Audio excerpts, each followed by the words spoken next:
और चलिए इसी बीच जो एक और बड़ी खबर आ रही है वो आपको बता देते हैं। पॉलिटिकल फंडिंग और टैक्स चोरी पर आईटी का बड़ा एक्शन नजर आया है। मुंबई में इनकम टैक्स की रेड हुई है। सायन और बोरीवली इलाके में आईटी की दबिश देखने को मिली है।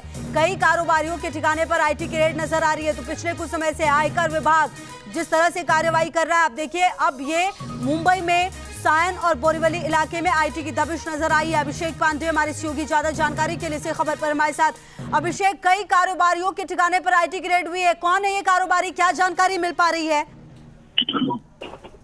देखिए, ये सभी कारोबारी किसी न किसी पॉलिटिकल पार्टी से जुड़े हुए थे और उनको फंडिंग कर रहे थे। इनकम टैक्स के मुताबिक ये सारी पॉलिटिकल फंडिंग का कोई डेटा रिकॉर्ड नहीं था, ना तो पॉलिटिकल पार्टियों के पास था और ना ही इन कारोबारियों के पास किसी इनकम टैक्स में शो था कि उन्होंने इतनी फंडिंग की है। जिसके बाद कल से ही ये पूरी रेड शुरू है और कई स्लम इलाकों में भी रेड शुरू है, क्योंकि जो ये पूरे कारोबारी हैं इनके अधिकतर जो ठिकाने हैं वो स्लम इलाके में है। इसलिए जो बोरीवली के कुछ स्लम इलाके हैं और सायन के कुछ स्लम इलाके हैं, उन जगहों पर भी इनकम टैक्स की टीम गई हुई है, वहां पर भी रेड शुरू है, क्योंकि कारखाने इनके उस जगह पे है और उनको अंदेशा है कि कारखाने में उनके कुछ रिकॉर्ड्स में हो सकते हैं और इसको लेकर के कल से ही रेड शुरू है दोनों ठिकानों पर।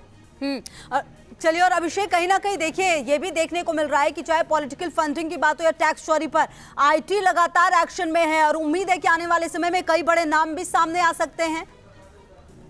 बिल्कुल, आने वाले समय में जिस तरीके से मुंबई में बीएमसी के चुनाव हैं तो निश्चित तौर पर कुछ बड़े नाम सामने आ सकते हैं और खास करके ज्यादा से ज्यादा जो अब तक पॉलिटिकल फंडिंग्स नजर आए हैं, हो बीजेपी हो, कांग्रेस हो, एनसीपी हो, यही चार बड़ी पार्टियां हैं जिन पर पॉलिटिकल फंडिंग होती है।